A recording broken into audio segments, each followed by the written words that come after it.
Okay,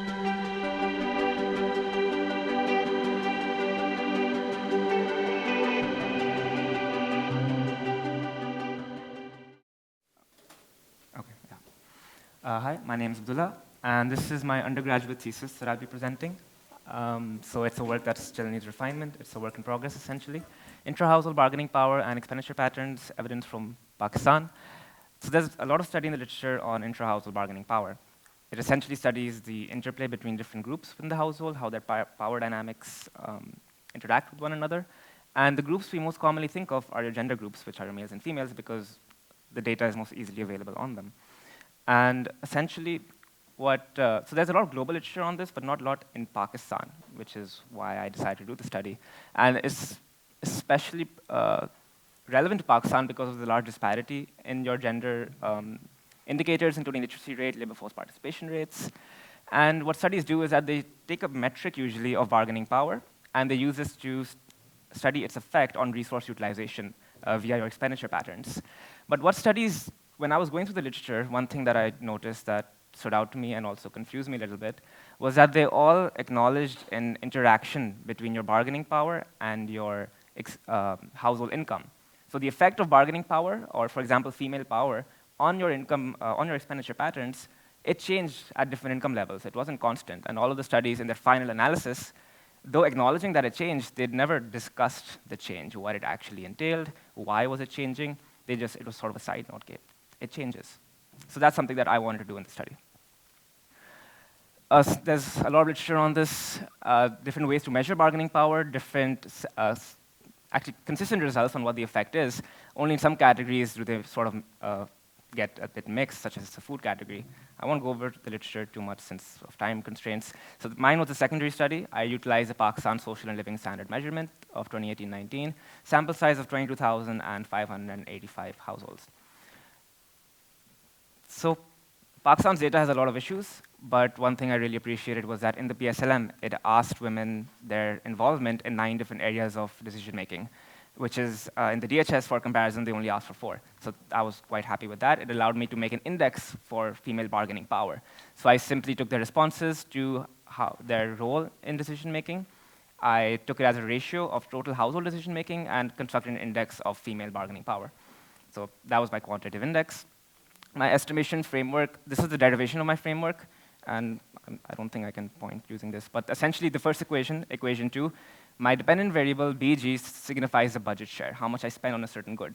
And I'm saying it's dependent on the interaction between theta and y, and theta is my bargaining power variable, y is my household income. And to sort of understand this intuitively, if I, for example, have 50% power, then theoretically, I should have 50% control of my household income. And that should tell me my income share. So essentially what I'm saying is that the amount I spend on a good, my B, is dependent on my income share. That's essentially what that is. And this derivation is just taking it at an aggregate level, at the household level. So it's just doing that. And the final equation has a few interaction terms, a few quadratic terms, which allow for a lot of interesting scope for analysis. And this final equation is what's present in the literature.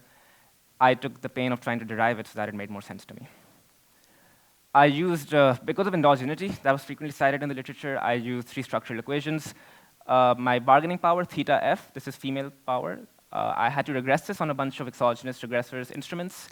So in Z1, my structural equation, number 7, my instruments were province, region, and highest years of education. Z2, what I regressed household income on, that includes ownership of assets, household characteristics. Now, these instruments that I've taken are straight from the literature. And so as an undergrad student, I didn't want to experiment too much to invalidate my study potentially. However, I do want to note that I didn't agree with some of the instruments. I don't understand why province and region was used, because in other studies, there's a study in Australia that uses these as controls and not instruments. So I did another analysis where I sort of experimented, and I took these out of my instruments, put them in controls, and use other instruments, for example, the ratio of female to male education, because that was used in Australia study. But the results were the same. So I hope that that's a testament to the robustness of the study. But yeah, and then I have my final equation, which is my main estimating equation. And the control variables I've included in my final regression include household size, household demographic composition, all in line with the literature. Now, estimation technique was a 3SLS to account for heteroscedasticity and cross-covariances between the error terms. And I've studied the effect on 5 different categories of goods. So how does female power affect your health spending, food spending, tobacco, transport, and education spending? And I've just included my most relevant variables in this to make it easier to read. Otherwise, I had a whole bunch of control variables. That would have made this very tedious to read. And as you can see, I have theta f, theta square f, 1 minus theta square y.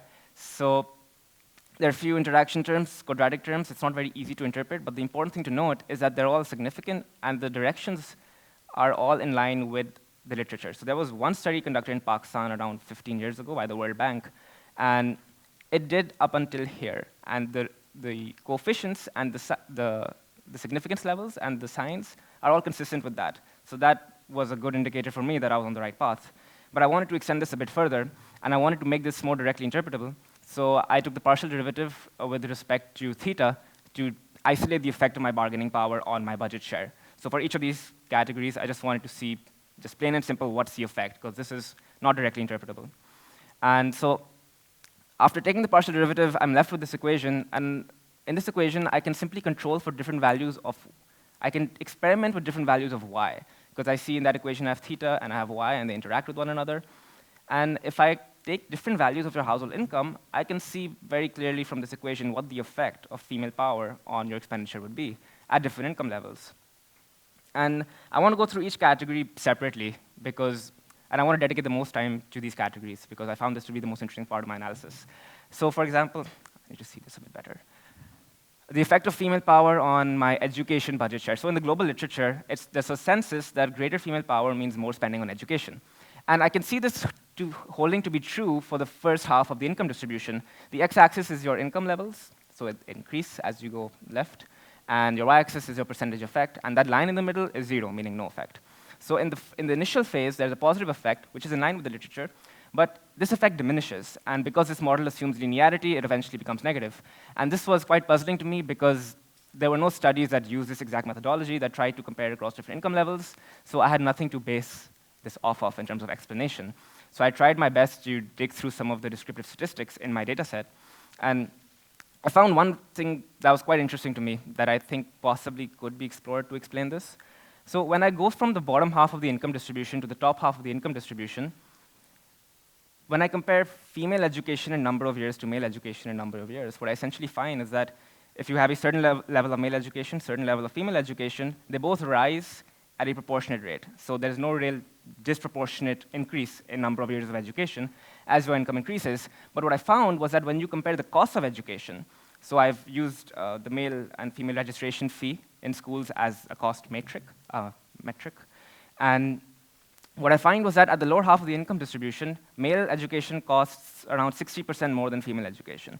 But when you go to the top half of the income distribution, male education costs 270% more than female education. So even though the number of years are sort of rising proportionately, the costs are not. And this could be possibly a testament to the types of institutions both genders are attending, or where they're attending. I'm not sure. It warrants further exploration. So yeah.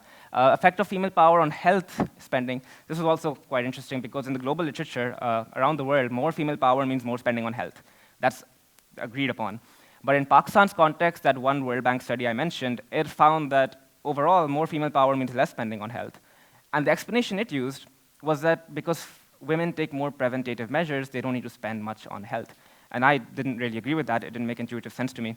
And I think this graph sort of indicates that if that explanation were to be true, then this would be a constant effect. But you see that the negative effect is only true for the lower income levels, not for the higher income levels. And what I believe this could mean, after exploring some of the secondary literature, exploring my own data set, and based on my own experiences working in the health sector, that in your lower income regions, you have a huge problem of inaccessibility for female healthcare. And if you have a lot of women in the decision-making role in a household that's in a rural setting, for example, for them, the benefits of pursuing healthcare are not that much compared to the cost, because they risk their security, they have to pay a lot for transport. It's not as worth it for them. So that's potential reason as to why it could be negative effect in the lower income levels, but not so much so in the higher income levels. And even looking at my own data, people in the lower half of the income distribution were 7% less likely to pursue prenatal care, 8% less likely to pursue postnatal care. So that was my possible explanation for it. So the general trend here is that I find these results, and then I sort of look into the secondary studies to see as to why these results are happening.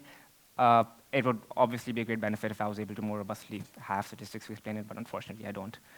Effect of female power on transport education, transport share. So intuitively, one might think that more spending, males might spend more on transport because men generally in cultural settings, in traditional settings, drive more. But if you think about it for a little bit more, and you see studies by the World Bank and studies conducted in India, women spend more on transport. And the reason is that they pay a higher premium of safety. So whereas men, you have the Bikey app, you can just take a bike anywhere, or it's simpler. But for women, they have to pay that extra safety premium. It's in contexts such as Pakistan. So that's why the effect is positive of more female power on health spending. But when you go to the higher income regions, you can sort of understand why this would diminish, because that problem of safety or infrastructure, though not solved, is in relative terms, intuitively would be a bit better. On the food budget share, so the global literature is kind of mixed on the effect of female power on food spending, although there is a consensus that females generally have healthier dietary tendencies. And so that study that was done by the World Bank also found a negative overall effect of female power on food spending. But what I find a similar result for most of the income share. The reasoning it gave was the same, that women have healthier dietary tendencies. And you can sort of understand that if you're in a lower income household, being healthier means eating less, essentially, because you don't have healthy food options. You cut down on your whole grain foods. But when you go to higher income regions, healthier options are a possibility, and they're expensive. So if we hold that explanation true, that the literature is saying that women eat healthier, then that could be the only explanation that I've thought of yet as to why this could eventually increase, or at least not be as negative. And finally, I studied the effect of greater female power on tobacco share, greater female decision-making, on tobacco share. So women, you might think, or you'd be right to think that women would spend less on cigarettes because obviously in cultural and traditional contexts, they don't smoke as much. But there have been studies by the World Health Organization that do indicate that recent trends, although global smoking levels are reducing, this reduction is far greater for men than women. So women are quitting smoking a lot slower.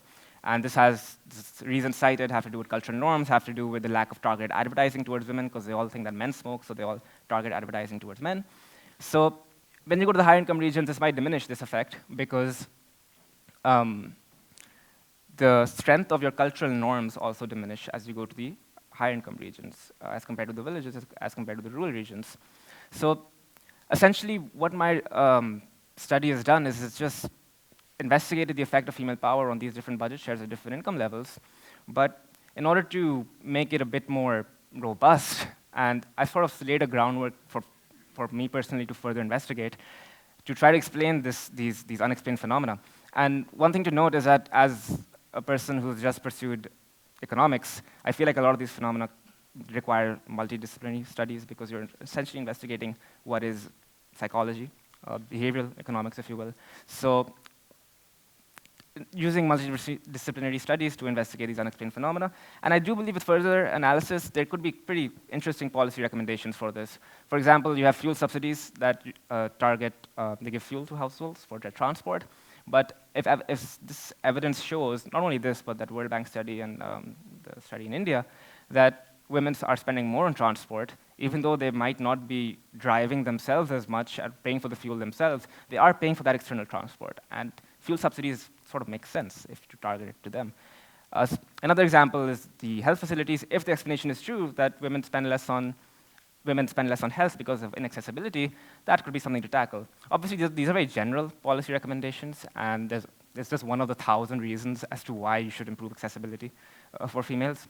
But yeah, that's essentially my study, and it's still a work in progress, a bit unrefined, and I'd be looking forward to any feedback, any comments, and yeah, thank you. Okay.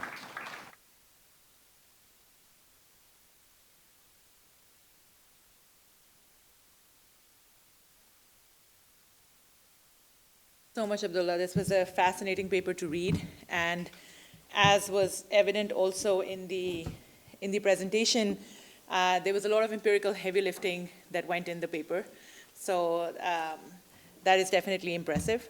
I wanted to point out some things. So first of all, I think in the presentation of the paper, you should also spend some time on the descriptive statistics.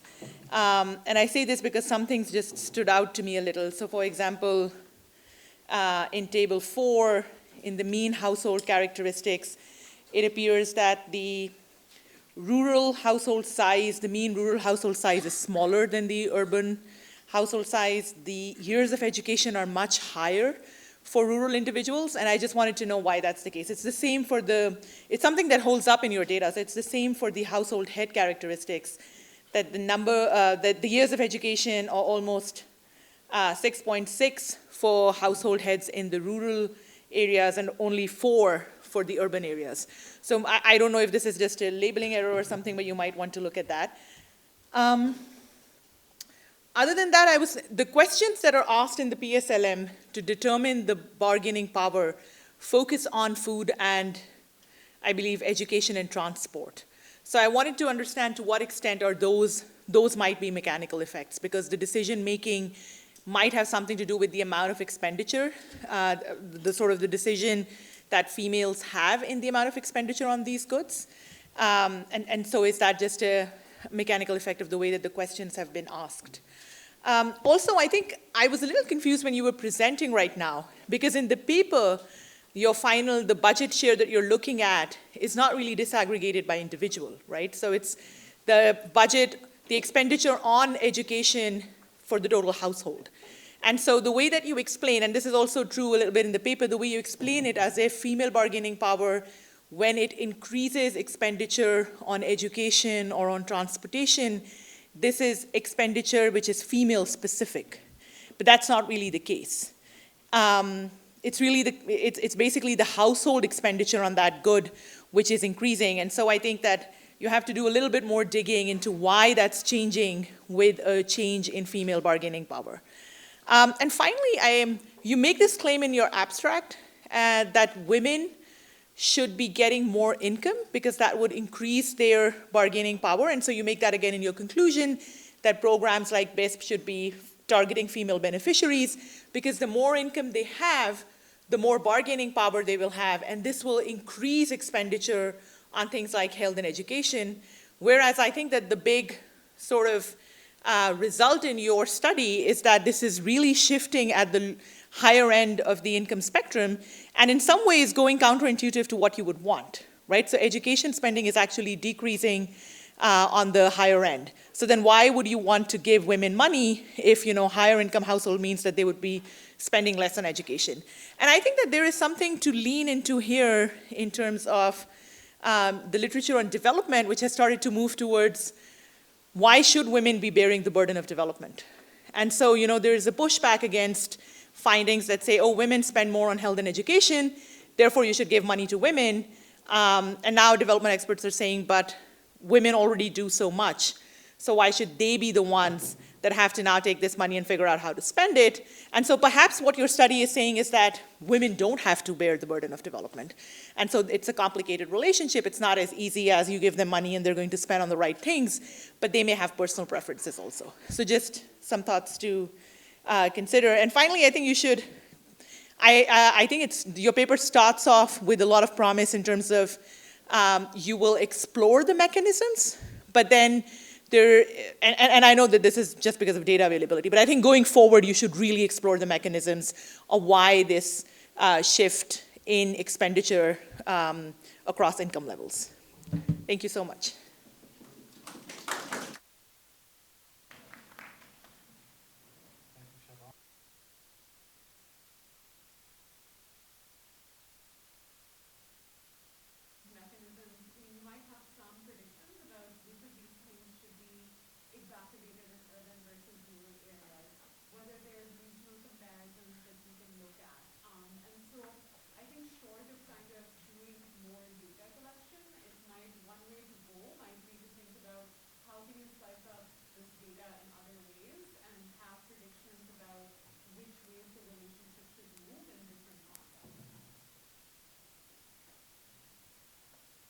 Should I respond? Yeah, please. To Shabano's comments. The disparities in rural-urban education I have to investigate whether that's a labeling error or if not. But because I didn't notice that when doing it, but if that is the case, then that is something to investigate. Regarding the disaggregation that in the paper, in my methodology, I'm basically doing at the household level, and then when I'm explaining my analysis, I'm basically inferring at the individual level. I had the exact same concern when I was halfway through the paper, and I realized that, because I was following it off from the literature, and in the literature, it sort of carried the discourse in the way that I had just carried it. But when I was writing the paper, it didn't really make sense to me, but I thought, I'm just an undergrad, I don't really know that well. So, yes, so I do have to work on that. And all of the suggestions to explore the mechanisms, yeah, I really appreciate that, especially the sociological mechanisms that could be useful. And there are studies that do bifurcate it, rural and urban. I didn't do it because I just didn't have time at the time. I had a deadline, but that would be an interesting analysis. So. Yeah.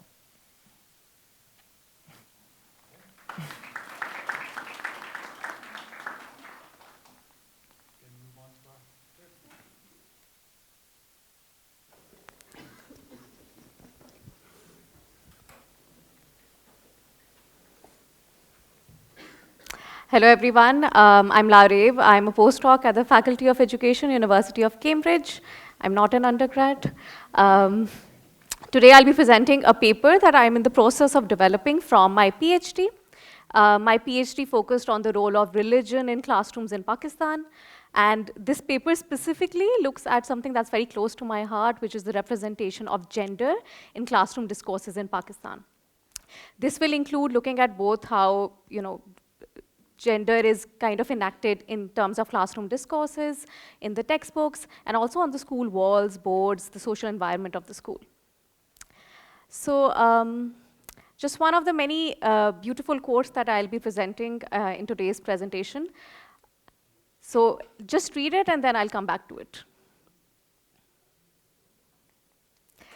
So why did I do this research? There is a lot of literature in Pakistan on how religion is involved in textbooks, curriculum, policies, but there's a lack of research on what is actually happening in the classrooms.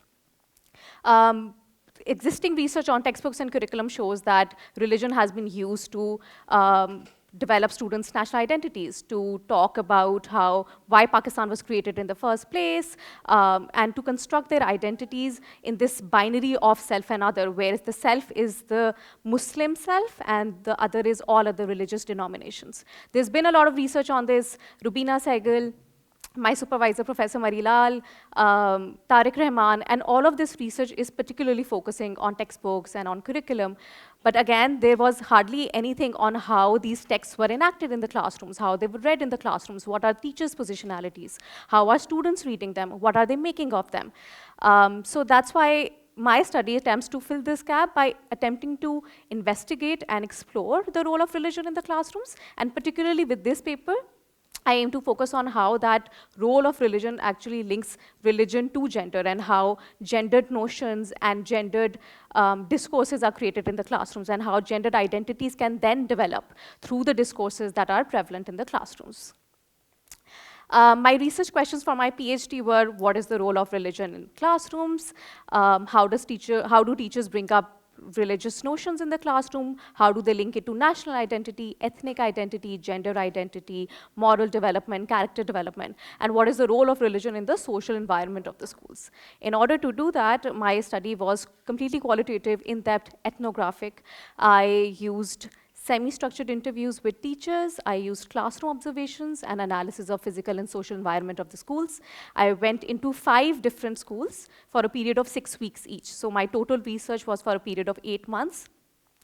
Why these 5 schools? I did not choose a madrasa because their entire ideology is based on religion. I wanted to go into the mainstream schools and see how is religion coming up in discussions within the classrooms and what is the role of religion in the everyday classroom discourses. To this end, I chose 5 different types of schools in Lahore. an elite private school, a low-cost private school, an army-administered school, a church-administered school, and a public school, which I'm just calling a government-administered school. So 4 of these schools I use because they use the public textbooks that I already analyzed, and that research had already highlighted as having an immense role of religion in them. I chose an elite private school as kind of a contrasting comparison sample. I did not do, it's not a comparative study because it's a very small sample. It's very deeply ethnographic and qualitative. So the point was not to compare, but just to have some reflection of the diversity of the education system in Pakistan. So in terms of the findings, the general findings of my PhD was that the use of religion was twofold. First, it was used explicitly by teachers as a tool to create identities of the students. This included talking about national identity, creating notions of self and the other, and also in their moral and character development. The second finding was that religion was also an implicit part of everyday discourses, and that implicit role of religion is emblematic of the overall role of religion in the societal culture of Pakistan. So for instance, wearing a headscarf or covering your head when there is a call to prayer, or just general rituals or in the classroom that were happening that are reflective of the wider society. I particularly focus on what was happening explicitly, so how teachers were particularly mentioning religion. In this, because it was an ethnographic study, I've also added discourses from some parents that I had interacted with, that I saw. In some cases, I saw parents interacting with teachers. I've included discourses and anecdotes from there as well. In some cases, I've also included anecdotes from students. I didn't speak to the students particularly, but I was attending the classrooms as a non-participant observation, and so I saw a lot of interactions between the students. So there will be anecdotes in this presentation in which students are talking to teachers are talking to mothers, and I'll generally be talking about what they were saying and how religion was linked to gender. Overall, I could see that there was this construction of self and the other on the basis of religious lines, and this had an impact on how gender was conceptualized in the classrooms, in the schools. Firstly, there was a lack of mention of female role models, both explicitly in terms of what the teachers were saying, but also in terms of representation in the schools, on the school boards, in the school functions. All the events were about male Islamic figures, male national heroes, but there was hardly ever any mention of female heroes. If the female heroes were mentioned, they were mentioned as appendages to their male counterparts. So a Fatma Jinnah is only the sister of Muhammad Ali Jinnah. That's it, that's her role. She's the Madre Millat, but her contributions to the society, her contributions to the country are not mentioned. Her contribution is that she was a great sister to Muhammad Ali Jinnah. And just in terms of the general school boards and what I could see there as well were that there were posters of military heroes, national heroes, poets, but in all of the 5 schools that I went to, I did not see a single poster, a single board with a picture of a woman in it.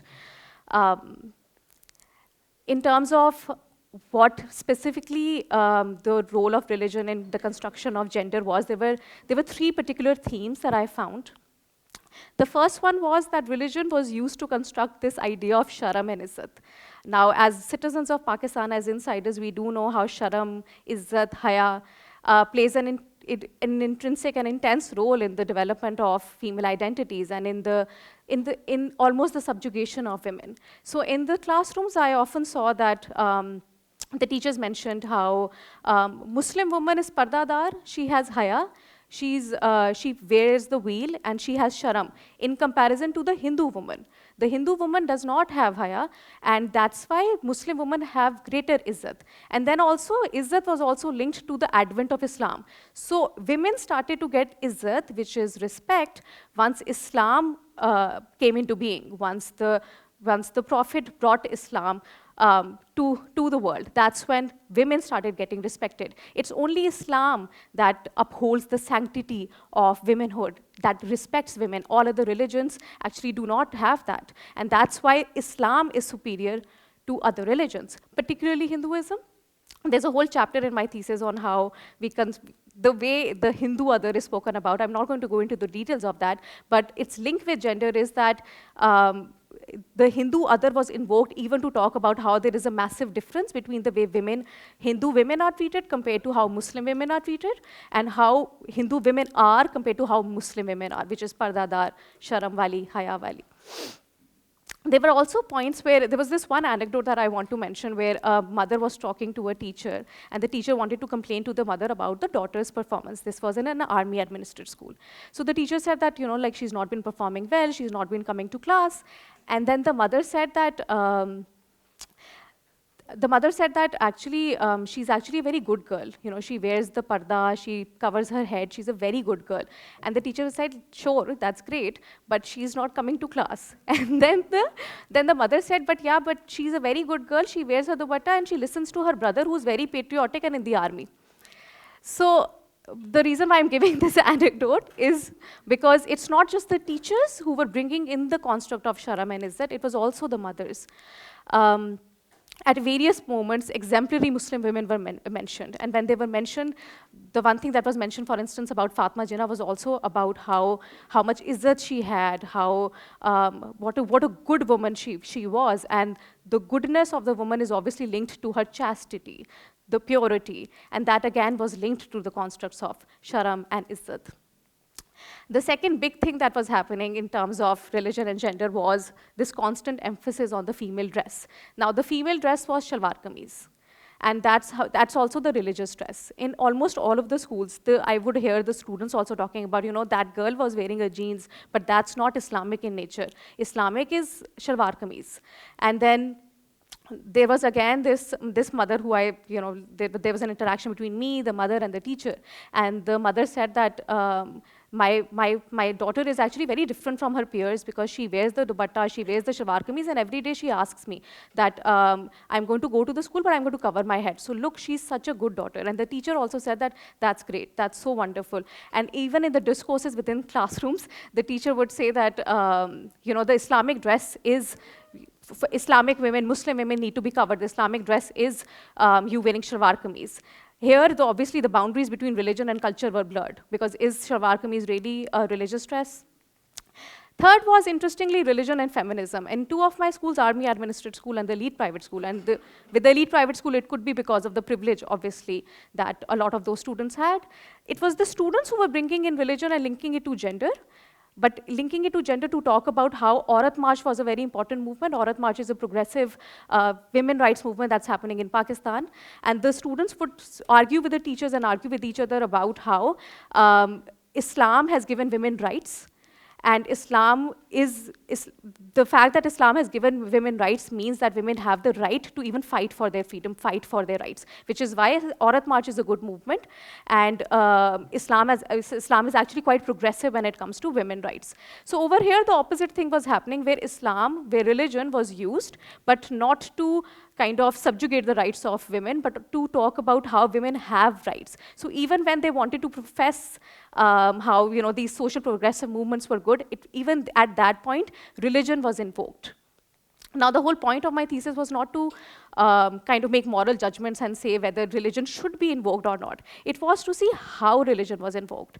And so what I saw was that religion was used as a tool as a justification, as a tool to justify the opinions of the teachers, of the mothers, of the students. If the students wanted to fight for their rights, they would bring in religion. If the teachers wanted the students to be more disciplined, they would bring in religion. If the teachers and mothers wanted their students to cover themselves, they would bring in religion.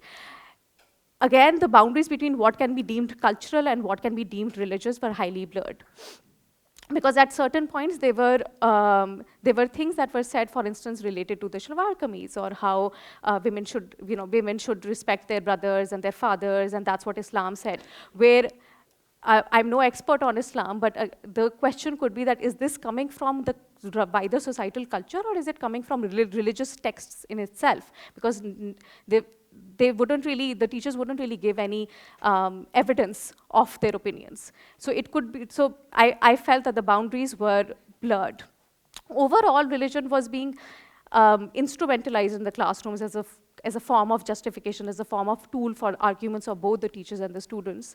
And one important point was that the creation of the gendered other differed in all of the schools. There were some things that were very similar in all of the schools, and that were reflective of the wider societal culture, but in some spaces it was different. So for instance, in the elite private school, there was more of a talk of Aurat March or progressive movements and women rights, and how women have the right to go outside their homes, and they have other purposes in life other than getting married. But in the low-cost private school or in the army-administered school, church-administered school, a lot of the conversation was about how the role of women is to, be a homemaker, and that's something that's coming from religion as well, and that's where the female role models were also invoked. So there was some difference in between the different schools, but because my sample was so small and I went to one school from each category, I cannot make a generalization on actually this is something that is particular to a particular school category. What I can make a generalization on was that religion was definitely invoked in the classrooms to create this conception of the self and the other along gendered lines. Thank you. Am I on time? Okay.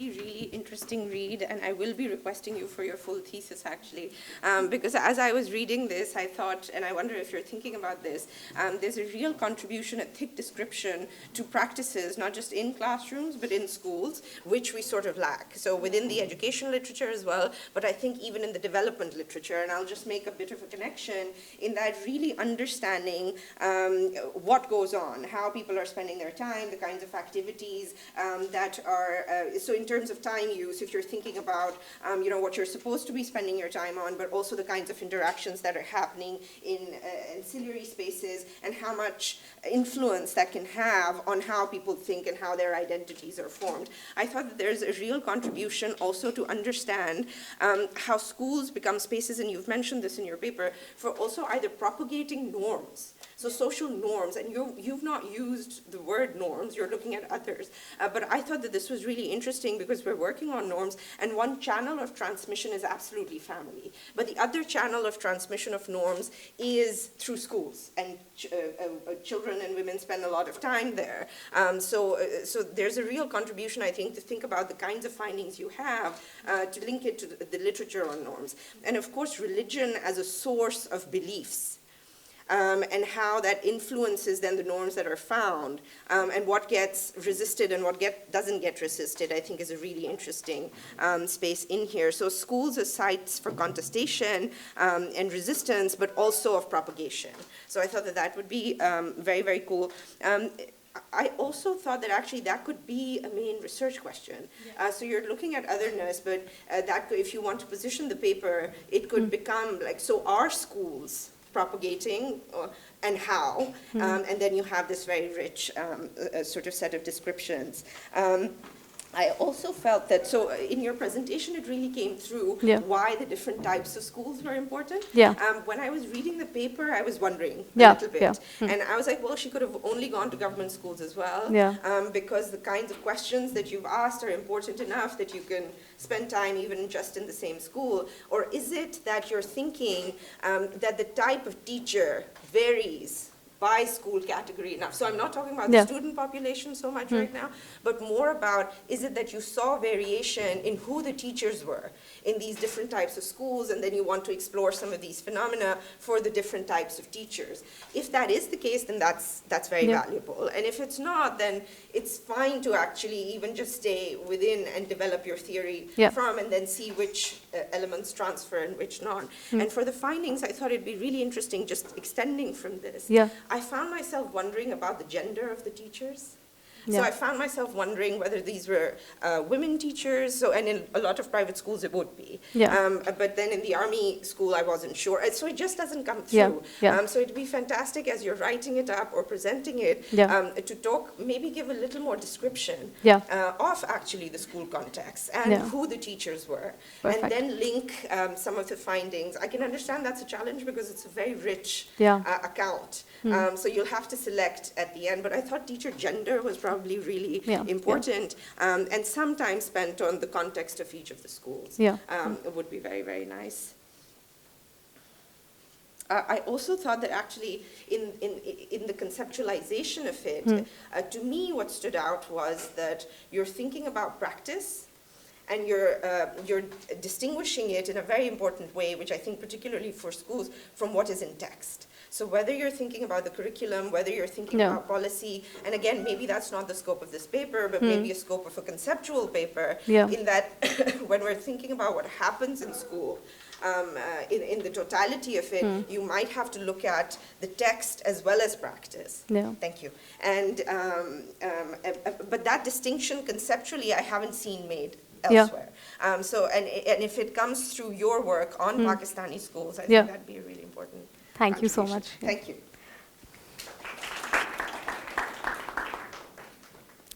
Thank you so much, sir. Fascinating. The first question is really small.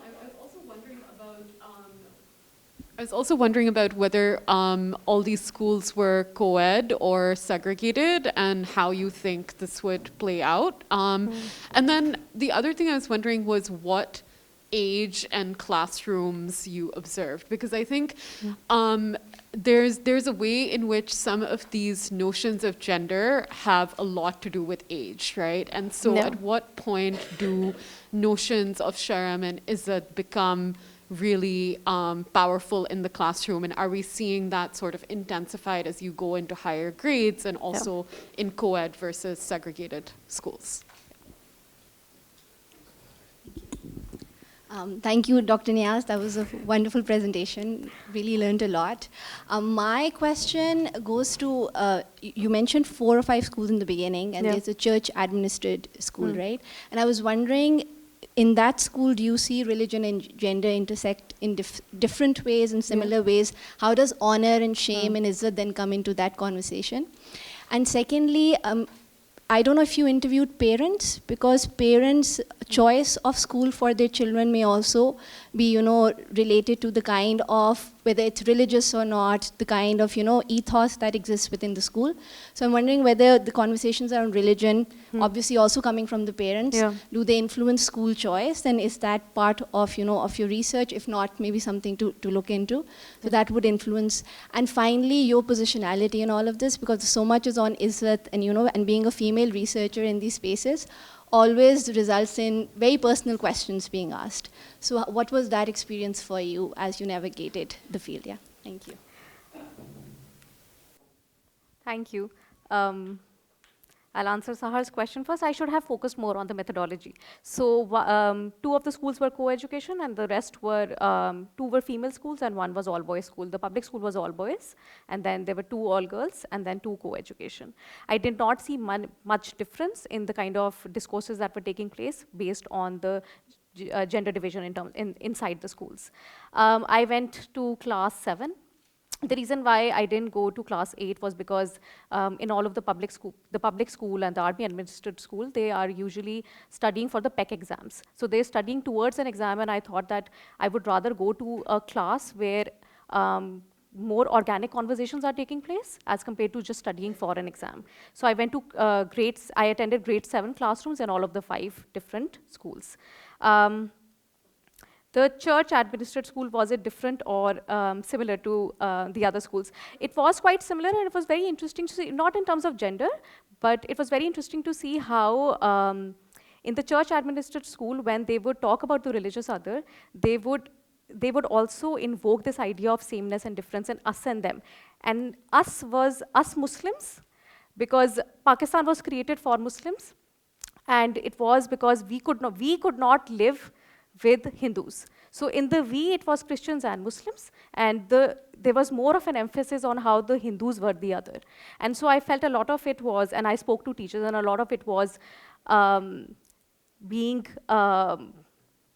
it related to citizenship and the idea of belonging to Pakistan, and I felt that there was more of an emphasis, and this could be a personal opinion, but and it's not something I've written in the thesis, but I felt there was more of an emphasis on creating that division so that the children could also think that, okay, we actually belong in Pakistan because we're us, and the others, them, are Hindus.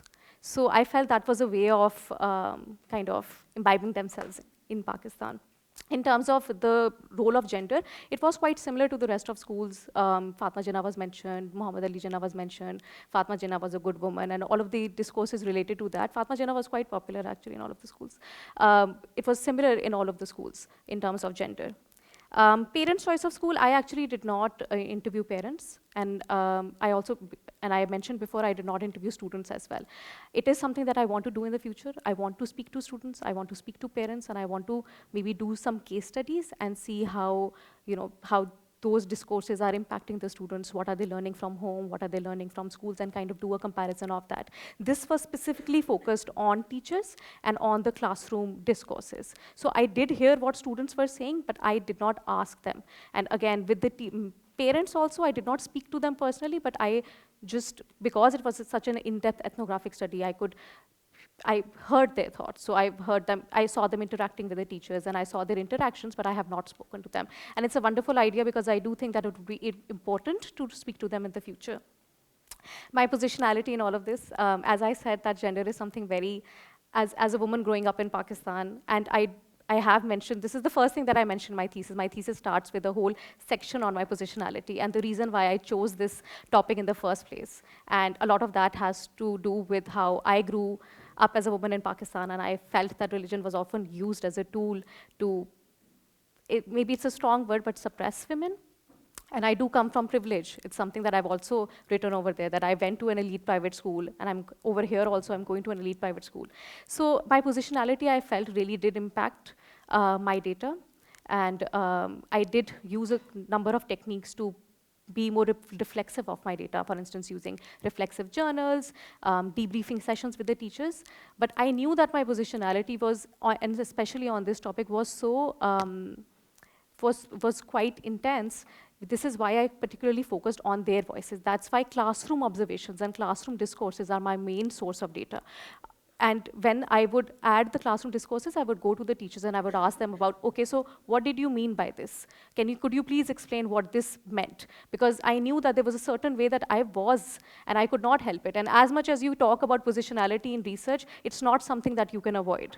It is something, your positionality is your positionality. You can't change who you are. So I knew that it was something that was going to impact the way I looked at my data, which is why I made it a point to make the research more participatory and to continuously talk to the teachers and ask them about their opinions on what the data was showing. And I did, after the interviews with them, I did show them the transcripts as well. I did tell them that this is what I'll be writing. Is this true? Is this okay? I was very mindful of not discomforting them, not making them feel uncomfortable, and not putting my voice to their voice. So the 3 chapters that I have on the teachers' discourses are completely their voices. This is how I kind of tried to deal with my positionality. That being said, of course, it is going to have an impact on my data and the way I've analyzed the data, even the way that I'm looking at certain discourses on, for instance, the female dress or feminism. There is a certain element of me in my thesis, but that's something I've mentioned in my thesis from the first page, that it is a very personal thesis. And so how I look at religion, how I view religion is going to have an impact on how I analyze the data. But I've tried to make it as transparent as possible. To Rabia's point on textbooks and classroom discourses, it's a distinction that I have made in the thesis. The part on gender was actually just a subsection of one of my chapters. It is something that I'm very interested in. That's why I wanted to develop it as a paper. But in the actual thesis, there is a distinction that has been made. So I would read the textbooks the day I would be attending the classroom. So for instance, there was this one day where the text was on cleanliness, and there was no mention of religion in it. No Allah, no prophet, no mention of religion at all, no religious rituals. But when that text was being read in the classroom, the teacher did bring out how Muslims are clean and Hindus are dirty. And that was the example that was given to talk about cleanliness, even though the textbook said something completely different. So in my impact statement and in my conclusion, one of the big points that I've made is that there is so much focus on textbooks, single national curriculum, and policies. But religion was being invoked in the classroom, and again, I'm not saying that this is being done in a good way or a bad way, but religion was being invoked irrespective of the textbook content. It did not matter in some cases what the textbook was saying, because the teacher was coming with her own positionality. The students were coming with their own positionality. So when the teacher did mention that Muslims are clean, Hindus are dirty, and there was this one teacher who spoke about a festival, Ganesh Chaturthi, and how that festival is dirty. And then students started talking about how they had heard about that festival in the TV show Nagin, and they actually went on a completely different tangent and started talking about how they loved the show, but the teacher kept on saying, but try to understand the point that I'm making. I am saying that, look, their festivals are dirty, we are clean. Point being that that's a distinction that I have made time and again in my thesis, that there is, you can see that irrespective of the textbook content, there is a role of religion in the classrooms. And finally, in terms of the contribution of this and publishing this and talking about this, there is an embargo on my thesis, because after I wrote it, I got scared. I do want to publish it as a book, and I love the idea of a conceptual paper. So it's definitely something that I would be thinking of. The reason why I'm writing this paper out of it, because I thought this was less controversial compared to the rest. And also because I'm interested in gender. But a conceptual paper would be great, and thank you for the idea, and I would hopefully discuss with, with you and other people who want to give me advice on what to do with the thesis. But thank you so much for your feedback.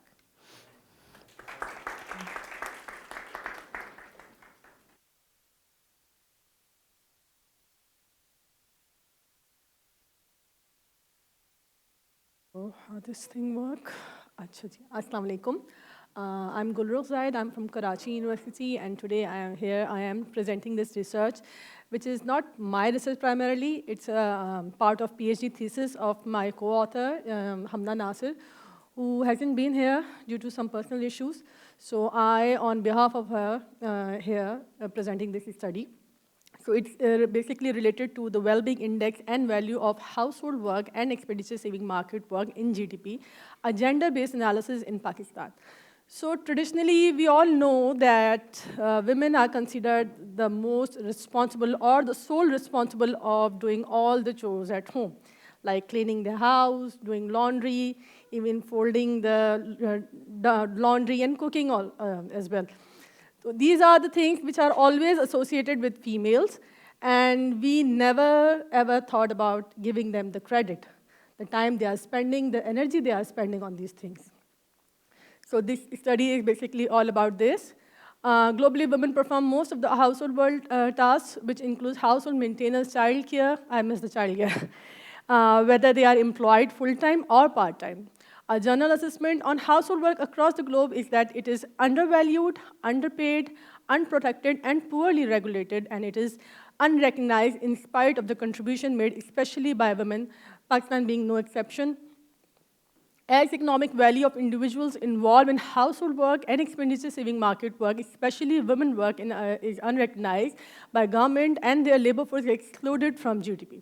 Therefore, they are considered as a burden or expense rather than a significant contributor saving to the national economy.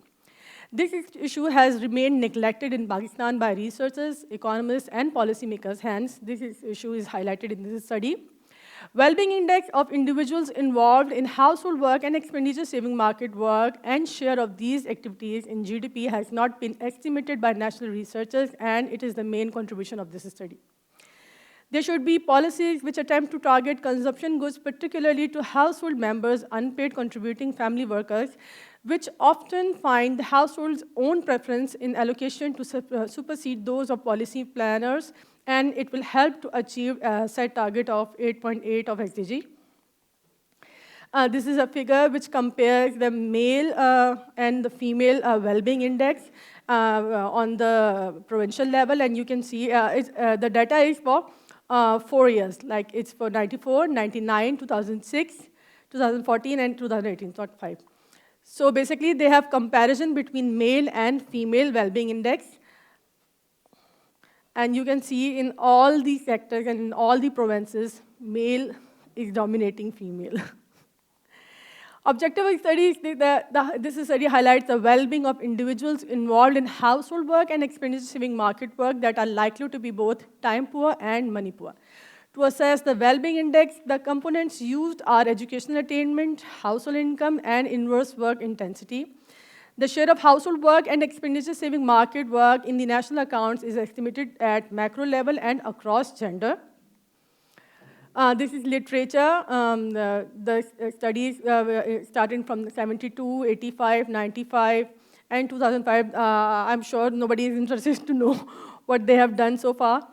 Latest one is Naila Kabir, who was the speaker today in the morning, and she highlighted the well-being very well. I don't think anyone has missed that concept, so I don't need to repeat that concept now. This is technical part, the methodology, where the whole calculations has been done by the author. Share of activities in GDP is calculated percentage share of GDP, contribution of general population divided by GDP at current prices, and then multiplied by 100 to calculate the percentage rate of. And the other is percentage of GDP by gender. These are the variables, and divided by the GDP at current prices.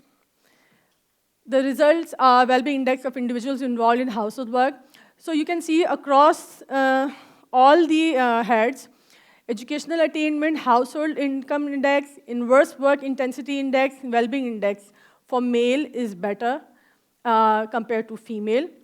So the zeros in the first row mentioning that male were never involved in these works, right? Then gradually they started contributing in all these fields. This is the well-being index of individuals involved in expenditure saving market, and the same goes here as well. Conclusion and the policy recommendation is that this study reveals that the well-being index of female is lower for both activities as compared to their male counterparts due to their higher work intensity index and lower educational attainment index.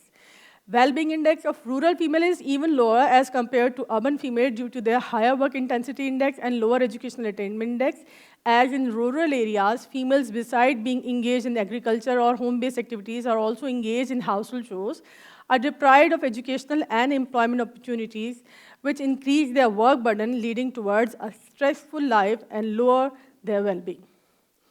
Economic policies that raise income, especially among women involved in expenditure-saving market work by means of increasing their work hours, will not necessarily translate into a better quality of life, and if the policies improve their overall workload, which will lead increase in their work intensification and exaggerate the problem of balancing household responsibilities with their work.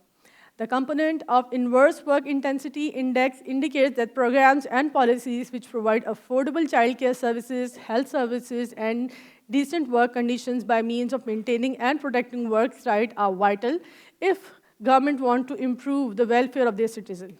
This policy will help in achieving set target 8.5 of SDG.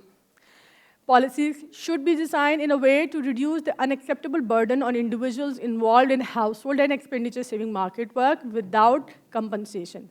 There should be policies which attempt to target consumption goods, particularly to household members, unpaid contributing family workers, which often find the household's own preference and allocation to supersede those of policy planners, and it will help to achieve the set target of 8%. Thank you so much.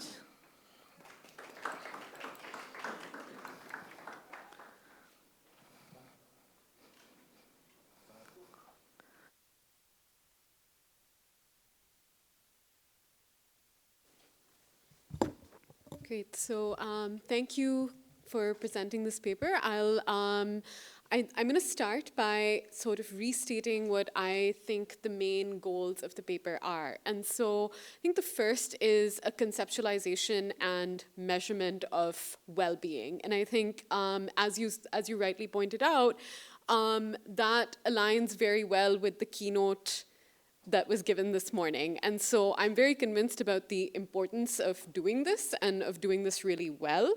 And thinking about ways to do it within the data constraints that we have, right?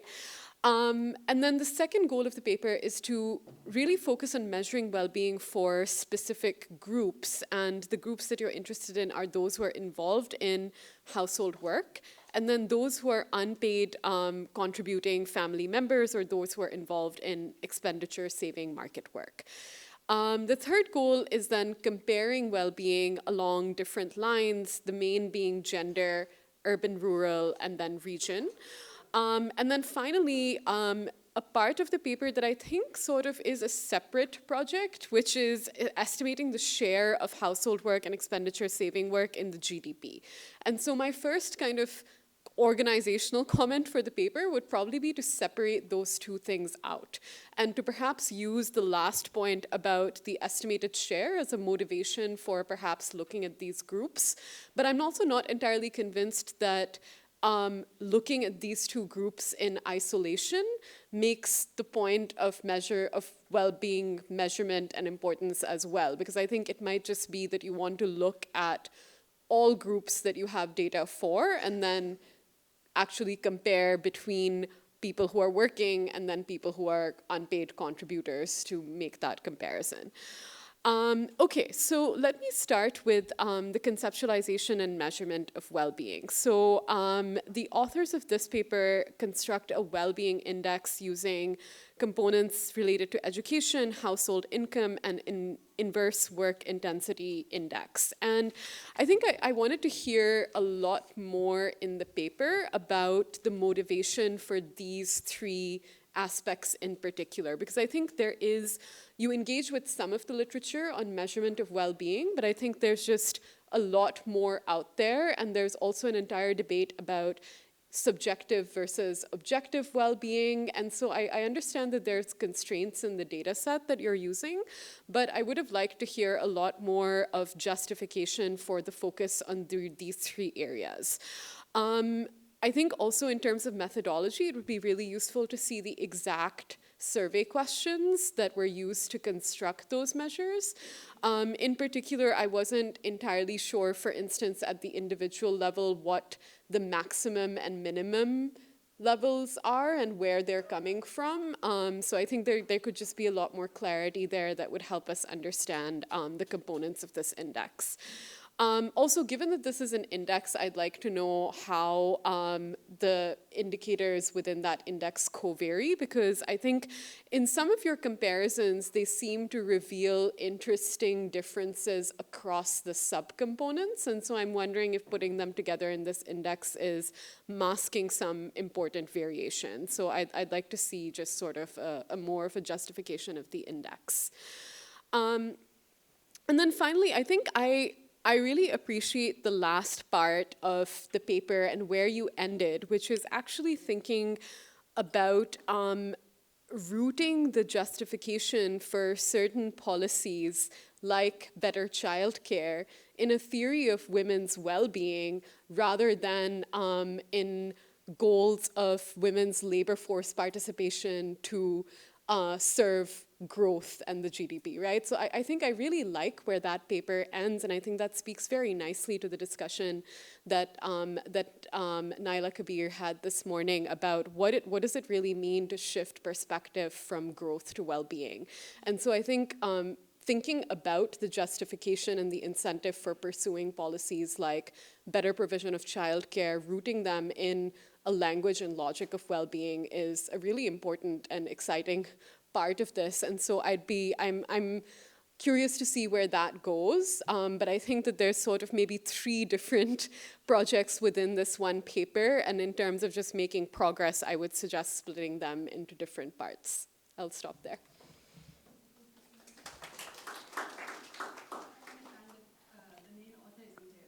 Yeah. Yeah. देखिए, the thing is, I'll explain it. As I said, it's a chapter of the thesis, of PhD thesis of the main first author, Hamda Nasir. इस chapter में तो उन्होंने just wellbeing index को calculate किया है. इसके बाद एक और चैप्टर है जिसमें उन्होंने इवेल्युएट किया है time calculation of doing laundry, folding the laundry, cleaning clothes, cleaning house, washing clothes, and even doing small little things. किस तरीके से किया है कि कैसे हम किसी पेड वर्कर को जब हम ये चीज़ उनसे करवाते हैं तो उनको जो पेमेंट दी जाती है क्या वो हम अपने हाउस होल्ड में जो हमारे लिए अनपेड काम कर रहे होते हैं उनको देते हैं, हम नहीं देते हैं, राइट? तो द थिंग इज़ के we have considered the house wife as a burden اور آئیڈیا یہ ہے کہ ہمیں یہ چیز ریئلائز کروانی ہے سوسائٹی کو کہ جو خواتین آپ کے گھر میں آپ کا کام کر رہی ہیں, آپ کی فیملیز کو ہینڈل کر رہی ہیں, آپ کے ایلڈرز کو, آپ کے بچوں کو سنبھال رہی ہیں, وہ برڈن نہیں ہے, ان فیکٹ وہ آپ کے برڈن کو منیمائز کر رہی ہیں. اگر یہی ساری فیسلٹیز اگر آپ پے کر کے کسی اور کو ہائر کر کے لیں گے تو وہ زیادہ مہنگی پڑیں گی. کور idea is this. Well-being index, جہاں تک آپ نے ویلبینگ کی بات کی کہ مانیٹائز کر دیا گیا ہے, مانیٹائز دیکھیں جب تک ہم کسی چیز کو in terms of money describe نہیں کرتے, اٹس آر سائیکی, جب تک ہم کسی چیز کو in terms of money describe نہیں کرتے ہم اس کو ویلیو نہیں کر سکتے. ہم یہ نہیں کہہ سکتے کہ اس باٹل کی قیمت جو ہے وہ 4 پیپرز ہیں یا 10 پیپرز ہیں, ہم یہی بتائیں گے کہ اس باٹل کی قیمت جو ہے وہ 50 روپے ہے. جب تک ہم 50 روپے نہیں کہیں گے, کیونکہ دیکھیں بارٹر سسٹم تو اب اتنا ایکٹیو ہے نہیں. We have to explain the worth of anything in terms of money. تو اس کو in terms of money بتانے کا آئیڈیا ہی یہی ہے کہ اگلے کو ریئلائز کروانا ہے, اگلے ان اے سینس کہ سوسائٹی کو ریئلائز کروانا ہے کہ جو خواتین ہمارے گھروں میں بیٹھی ہوئی ہیں وہ سوسائٹی, وہ ہماری اس پہ جو ہے وہ اوور آل اکانومی پہ برڈن نہیں ہے بلکہ وہ کنٹریبیوٹرز ہیں. بیکاز آف دوز کنٹریبیوٹرز, جو میل ہمارے گھر سے نکلتا ہے وہ جا کے اپنا جو بھی وہ اپنی ایکٹیویٹی کرتا ہے, جو بھی وہ جی ڈی پی میں کنٹریبیوٹ کرتا ہے, it's just because of her, the lady who is sitting at home, who has sacrifice her career, who has sacrifice her dreams اور مینی تھنگز ادر. ان کو تو چھوڑ ہی دیں آپ کہ وہ کون سی چیزیں ہیں, وہ تو ان ٹرمز آف ہم کیلکولیٹ بھی نہیں کر رہے ہیں. لیکن جو لیبر وہ دے رہی ہیں اس کو ایٹ لیسٹ کنسیڈر کرنے کا ٹائم ہے. It's time to at least ہم اس چیز کو ہائی لائٹ کریں کہ جو خواتین کوالیفائڈ ہونے کے باوجود, ایجوکیٹڈ ہونے کے باوجود اپنا کریئر کوئٹ کر دیتی ہیں جسٹ بیکاز کہ وہ بیلنس نہیں کر پاتی ہیں اپنا work and life, personal life balance, کیونکہ ان کو ورک پلیس پہ کوئی فیسلٹی نہیں دی جاتی ہے being a mother, being a women, کہ مطلب آلدو ہمارے پاس خواتین کو پے بھی کم کیا جاتا ہے, وہ لیس پیڈ ہوتی ہیں, بٹ اسٹل ان کے اوپر سے ورک لوڈ کم نہیں کیا جاتا, ان کو کوئی اسپیشل ٹائمنگس نہیں الوکیٹ کی جاتی کہ اچھا ٹھیک ہے آپ کا بچہ چھوٹا ہے آپ گھر جلدی چلی جائے. تو دا تھنگ از کہ وہ پھر پریفر کرتی ہیں to quit their career, to quit their job and stay at home so that they can manage their home. وہ اپنے ہسبینڈس کو نہیں کہتی ہیں کہ اچھا ٹھیک ہے ہم دونوں کا بچہ ہے, ہم دونوں کا گھر ہے, تو ایسا کرو 4 سال تم اپنا کریئر جو ہے وہ سیکریفائی کرو, 4 سال میں کر دیتی ہوں, اینڈ دین پھر کمپنسیٹ کر لیں گے. ایسا نہیں ہوتا ہے, میں نے تو ابھی تک نہیں دیکھا ہے, کیونکہ میں نے خود یہ چیز پریکٹس کی. میں نے 10 سال تک جو ہے وہ I quit everything, I quit my studies, I quit my career, I stay at home to raise my kids. اور جب میرے بچے بڑے ہوئے, انہوں نے اسکولنگ اسٹارٹ کی, تو دین آئی ریزیوم اٹ. تو this is very much evident especially in South Asia, اور دین پھر گلوبل فنومینا بھی یہی ہے, کیونکہ جو ادر کنٹریز میں اسٹڈیز ہوئی ہیں اس میں بھی یہی ہوتا ہے کہ فیمیلز جو ہیں وہ سیکریفائی کرتی ہیں اپنے کریئر کو, وہ سیکریفائی کرتی ہیں اپنی جو ویلبینگ ہے, ویلبینگ کو بھی کرتی ہیں, کیونکہ اس کام کو کیلکولیٹ نہیں کیا جاتا ہے. بہت کامن ایک جملہ ہمارے یہاں کہا جاتا ہے, سنا جاتا ہے کہ خواتین گھر میں بیٹھ کے کرتی ہی کیا ہیں. تو وہ جو کرتی ہی کیا ہیں, بیسکلی اس چیز کو ہائی لائٹ کرنا از the idea. G D P میں ان ٹرمز آف منی اس کو جو ہے وہ ایڈ آن کر کے ہماری کنٹری کا جی ڈی پی نہیں بڑھ جائے گا, اور نہ ہماری اکنامک گروتھ جو ہے وہ 4 سے 6 پہ پہنچ جائے گی. صرف یہ ہے کہ اس چیز کو ہائی لائٹ کروانا ہے. That's the main core ideas. A very quick comment, which is I'm a bit wary always of attempts to value invisible work, because I'm wary of the implication that this is an efficient allocation of labor, which it isn't. Like, most of these women are overqualified for the work that they're doing. They would have specialized in doing that type of work if that was an efficient allocation of labor. But I understand that we want to put a monetary value to it, so perhaps an alternative way of doing it is the opportunity cost of staying at home is the wages they're foregoing in the market. So exactly. you know what their education level is, you know what their human capital is, and you could value it at what is the going wage rate for a woman in the market. And I think there's a reason why the ILO doesn't consider unpaid work at the home to be labor force participation or contribution towards the GDP. It's because this isn't the best way of using their talent. So I think that I would encourage you to also consider instead what are the wages being foregone by the household as a result of them either having leisure hours or doing domestic work, which in our country, people invest a lot in human capital, so I'm sure that they're not well suited to doing that. That's not their comparative advantage. Sure. With that robust exchange, I think we are coming to an end of our proceedings. Can you join me in thanking the panel, our early career scholars?